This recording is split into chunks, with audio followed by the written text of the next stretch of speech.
For EVAR preoperative planning, we oftentimes get a CT angiogram, which I will show you here. As you can see, we're going down through the descending thoracic aorta.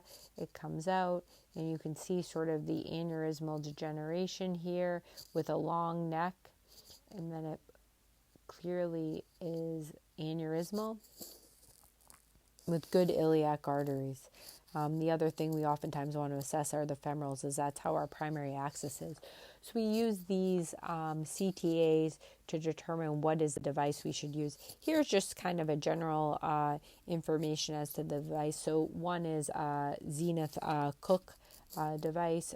We have this PowerLogix or Endologix graft, a talent graft by Medtronic, and the Gore excluder. The benefit of doing an EVAR is interoperatively. The average OR time is anywhere from 90 to 120 minutes. These can be performed under MAC anesthesia with an EDL about 50 to 250 cc's.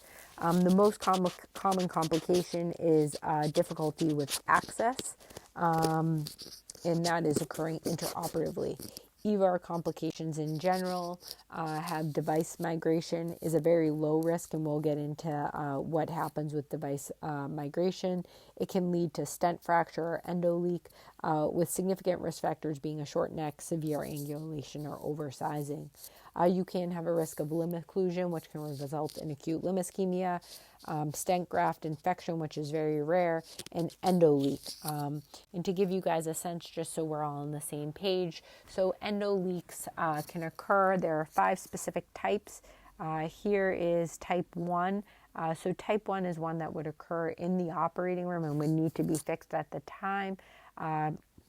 It is inappropriate attachment of either the proximal landing zone or the distal landing zone, resulting in continued filling of the aneurysm sac. A type 2 endoleak is retrograde filling either from lumbar arteries or from the IMA. Oftentimes these will occlude over time and do not require immediate intervention. A type 3 endoleak occurs between separation of the components, either between the main body or the distal limb that needs to be treated at the time. Type 4 endoleak is due to graft wall porosity. However, this has significantly decreased in incidence following the advent of new stent grafts. And lastly, type 5 is persistent tension of the aneurysm sac with no clear etiology. Dependent upon these types, you may be able to fix them endovascularly, or you may to proceed to the operating room and do an explant and an open repair. Now, moving on to our last arterial bed, we're going to get to the lower extremities. We will first talk about acute limb ischemia, and then we will proceed to talking about PAD or peripheral arterial disease. So acute limb ischemia is a sudden decrease in limb perfusion that causes a potential threat to limb viability. You'll oftentimes hear presenting with the 6 Ps. Pain is usually the first symptom. It is acute and severe. Paresthesias, you can have proprioception and light sensation are lost first, and then ultimately you can lose temperature, pain, and pressure. You can have paralysis with loss of motor function. It reflects ischemic myopathy and affects oftentimes the first toe first. You can have pallor or white legs, which is absent capillary refill. If it blanches, it's salvageable. Oftentimes, if it's fixed with staining, it has thrombosed capillaries, and so the leg will not be salvageable, as you can see here. This is class 3. If it's pulselessness, that's required for the diagnosis, and picleothermia is having a cold limb. The etiology of acute limb ischemia is oftentimes embolic or thrombotic. Embolic, the exact onset is oftentimes unknown, and you need to evaluate a patient for arrhythmias or additional evidence of where they could have thrown a clot from. Oftentimes in embolic etiology, the patient will have a normal contralateral limb that will be warm with palpable pulses, but then will have a acutely ischemic contralateral limb with oftentimes a thrombus lodged in a bifurcation. You can have a thrombotic etiology of acute limb ischemia. These patients may have history of previous symptoms, evidence of PAD on the opposite limb or a previous bypass. You can have acute limb ischemia following a trauma, dissection, or it can be iatrogenic, oftentimes associated with cardiology or cardiac interventions or interventions by vascular interventional radiology. When you see these patients in the ER, you want to evaluate them. You want to palpate their pulses at all levels. Loss of pulses will give you a thought of where the embolus is and may require a thrombectomy. It will oftentimes determine your surgical approach.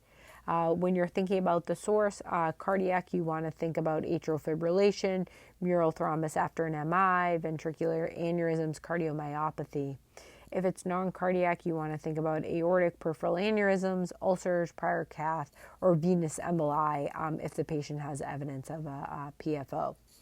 The treatment, depending upon when they present, if it's within 6 hours, you can oftentimes salvage their limb. If it's after 6 hours, it's oftentimes irreversible tissue loss.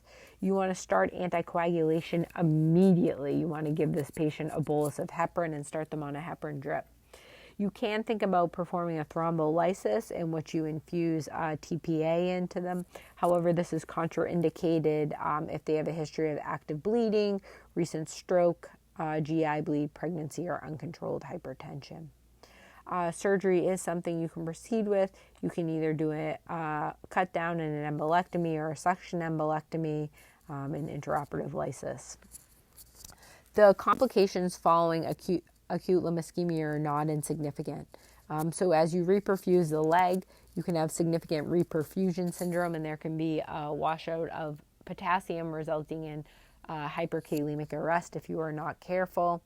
There is risk of rhabdomyolysis with liberated myoglobin from dead muscle resulting in renotubular obstruction and nephrotoxicity.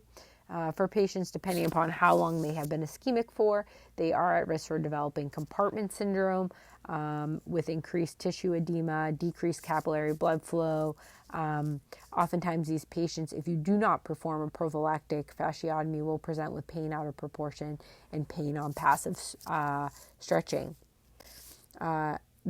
As we discussed, rhabdomyolysis and treatment is aggressive IV fluids and diuresis with alkalization of their urine. And then compartment syndrome, you want to perform 4-compartment fasciotomies to ensure that you are able to get into the compartments and release their swelling. You certainly want to perform this if you're considering revascularization and you're on the border of 6 hours from the onset of symptoms.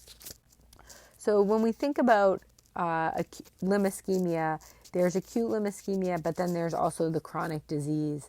And it's very clear that PAD or critical chronic limb ischemia is growing and is a worldwide epidemic. The incidence in the U.S. is between 500 and 1,000 per million per year, and given the aging population with increasing metabolic syndrome, the impact of diabetes and smoking, it's clear that PAD is going to increase even more. Critical limb ischemia is associated with significant disability, morbidity, and mortality.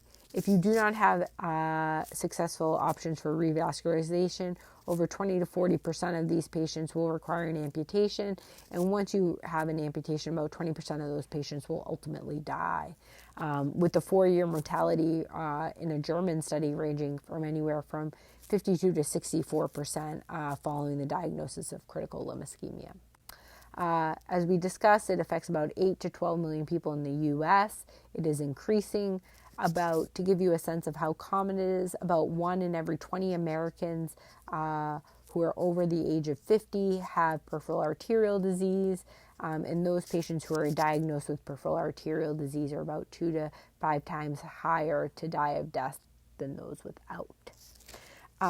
As you can see here, this is kind of what it looks like in our cartoon. As you can see, the atherosclerosis depositing within the intima, within the media of the vessel, And here you can see an operative intervention, and you can see that in real time.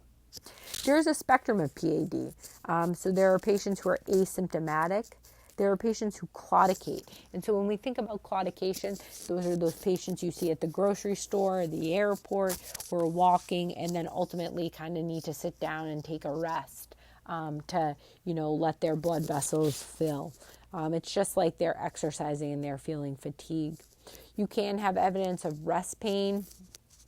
So pain that wakes you up in the middle of the night, you're unable to get control. There can be incidents of an ischemic ulcer or ultimately gangrene of the lower extremity. The risk factors are dependent upon the arterial level. So as you get older with your diagnosis, it's more likely to affect the crural or tibial vessels.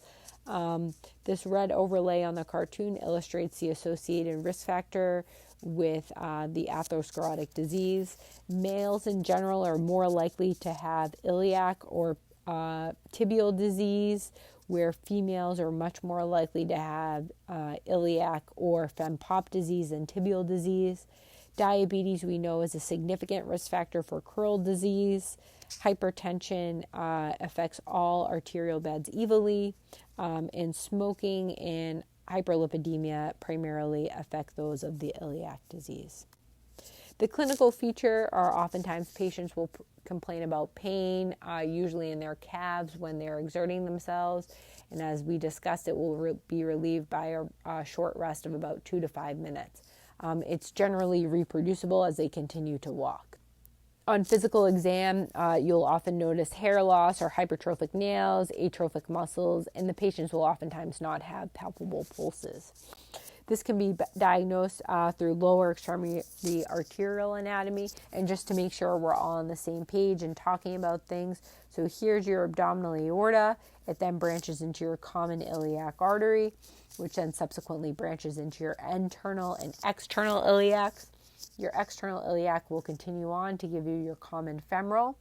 Your common femoral will branch into your profunda artery, the deep thigh artery, which then ultimately branches, your common femoral then branches to your SFA or superficial femoral artery. That continues down and becomes your popliteal, which will then ultimately give way to your anterior tibial artery, your TP trunk, which ultimately gives way to your perineal and posterior tibial artery. In order to assess patients for their incidence of PAD, we oftentimes can do an ankle brachial index. For those of you who may be entering primary care, this is something you can do before a referral to vascular surgery is made. You can obtain segmental limb pressures, obtain pulse volume recordings. You can do a functional test for these patients if they are persistently presenting with claudication symptoms, but the etiology is not clear, nor their diagnostic tests at rest. Advanced imaging techniques would include CTA angiography with runoff, MRA, or an angiogram and angiography, where we can also perform intervention. So how do you perform an IBA? It's actually very simple. You take the blood pressure in the brachial arteries in both the right and left upper extremity, and then you take the blood pressure at the ankles, both their posterior tibial and DP artery. Then you want to take the higher ankle pressure, whether it's the DP or PT, and put it over the higher arm pressure, regardless of what arm it is, for the right and the left. Just to give you a sense, so a normal ABI is greater than 1. For patients anywhere from 0.8 to 0.9, that's mild obstruction. Anywhere from 0.4 to 0.8 is moderate obstruction, and anyone with a less than 0.4 ABI has severe obstruction. So what should we do? So when we think about PAD interventions, there are some simple principles. The first is to fix the inflow with proximal revascularization, then distal revascularization to ensure straight line inflow to the foot. So first and foremost, though, you want to get your patients to observe in risk factor modification. So my doctor told me to start my exercise program very gradually. Today, I drove past a store that sells sweatpants. And that's what we have to tell our patients is they got to get up and walk around, because although walking hurts, it will prompt them to develop collaterals.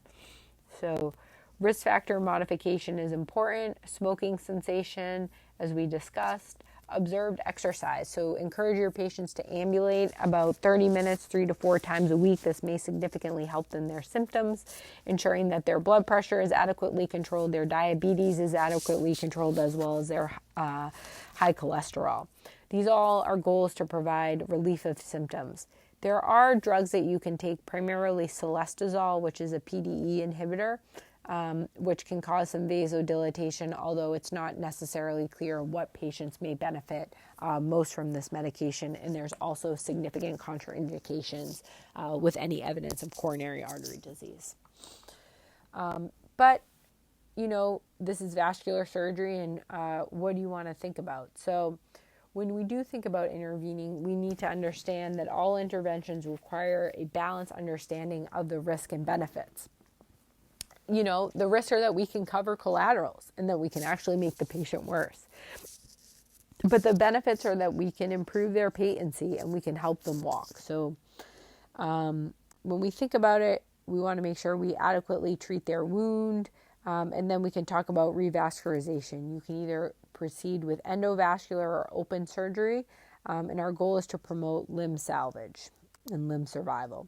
Here is an endovascular option. As you can see in the right iliac, just distal, this patient has a large aortic plaque, right common iliac plaque that would be amenable to placing kissing iliac stents. And here you can see in the below knee pop, there's evidence of a chronic occlusion from just the popliteal artery to the TP trunk that would be amenable to angioplasty if you were able to get through. However, not all critical limb ischemia is amenable to endovascular intervention, and so we oftentimes must think of when we should proceed with an open bypass or creating a new target. And so the most common indication for that is doing it for rest pain or tissue loss. You want to think about where you can bypass to and what their available conduit is. Hopefully the patient has adequate vein, but if they do not have adequate autologous vein, you may or may not need to use a prosthetic. Critical limb ischemia has very complex decision making. You need to think about the inflow as we discussed. You need to think about the outflow, and then as discussed, the conduit. So most commonly you use greater saphenous vein, either reversed from the limb or in situ. You can also use arm vein, cryopreserved vein, or PTFE. Complications are not insignificant. You need to ensure that you have exposure. You can have very poor inflow selection, which can result in thrombosis of your graft almost immediately. There can be defects with the conduit, resulting in need for multiple interventions. There can be tunneling errors, and ultimately these can fail and they can require an amputation.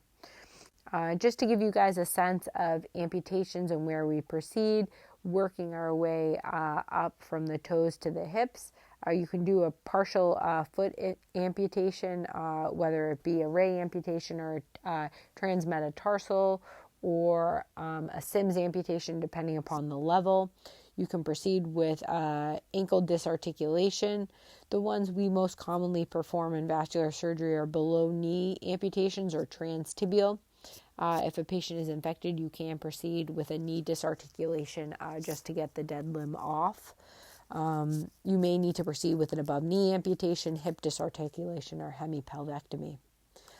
When we determine the level of amputation, it is by two factors: the adequacy of circulation, and then what is the functional benefit this may give to the patient. It involves a balance between increasing function with more distal versus decreasing the complication risk and need to return to the operating room. You want to look at the patient's nutritional status as well as their psychological status. The complications are not insignificant from amputations. You can have a hematoma, infection, wound necrosis, contractures, pain, dermatological problems, edema, and then there's significant psychosocial problems that occur after amputation. But just to kind of, regroup and make sure everyone understands. So the general principles of revascularization are that claudicants should be revascularized only after a trial and exercise and pharmacotherapy.